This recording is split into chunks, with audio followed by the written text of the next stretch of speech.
Hello guys, എന്തൊക്കെയുണ്ട് വിശേഷം? എല്ലാവരും സുഖമല്ലേ? ഇന്ന് നമ്മൾ ഈ ഒരു ക്ലോത്ത് വെച്ചൊരു ഫ്രോക്ക് തയ്ക്കാൻ പോവാണ്.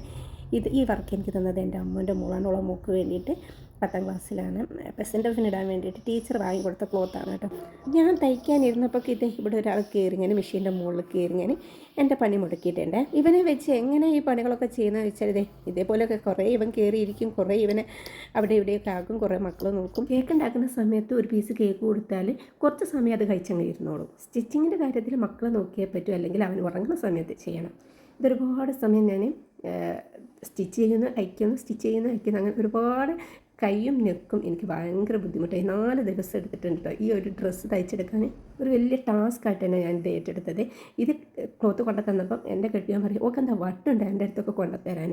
അത് ശരിയാണ്, ഇതുപോലെയുള്ള ഡ്രസ്സ് ഇന്നേ വരെ തയ്ച്ചിട്ടില്ല.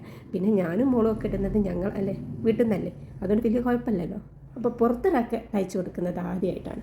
ഈ ഒരു ഓർഡർ ഞാൻ ഏറ്റെടുത്തത് ഓളൊരൊറ്റ വാക്കുകൊണ്ട് കേട്ടോ. ഓൾ പറഞ്ഞു, നിനക്ക് അറിയും പോലെ തയ്ച്ചാൽ മതി, കുഴപ്പമൊന്നുമില്ല, 1 മണിക്കൂറത്തേക്ക് ഇടാനുള്ളതാണ്, അത് പിന്നെ ആ മൂലയ്ക്ക് എടുക്കും. ഇവിടെ ഒരുപാട് ഡ്രസ്സുകളുണ്ട്, അപ്പോൾ ഈ ഒരു ഫംഗ്ഷന് വേണ്ടി മാത്രമുള്ളതാണ്, അപ്പോൾ നിനക്ക് അറിയും പോലെ തയ്ച്ചാൽ മതി. അപ്പോൾ എനിക്കൊന്ന് പഠിക്കുകയും ചെയ്യാമല്ലോ, അത് വിചാരിച്ച് ഞാൻ ഓർഡർ ഏറ്റെടുത്തത്. ഇതുപോലെ വട്ടുള്ള ചങ്കന്മാരും ചങ്കത്തികളൊക്കെ നമ്മുടെ കൂടെ ഉണ്ടെങ്കിൽ നമ്മുടെ ബിസിനസ് മുന്നോട്ട് പോകുള്ളൂ. തുടക്കത്തിൽ തന്നെ നമ്മുടെ ഒരു വർക്കും പെർഫെക്റ്റ് ആവില്ല. ഇതുപോലുള്ള ആൾക്കാരുണ്ടെങ്കിൽ നമുക്കിങ്ങനെ ചെയ്ത് പ്രാക്ടീസ് ചെയ്യാനുള്ള ഒരു അവസരം കൂടി കിട്ടുകയാണ്. ഇതാണ് ഫൈനൽ ലുക്ക്. എങ്ങനെയുണ്ടെന്ന് കമൻറ്റ് ചെയ്യണം. Okay, thank you all.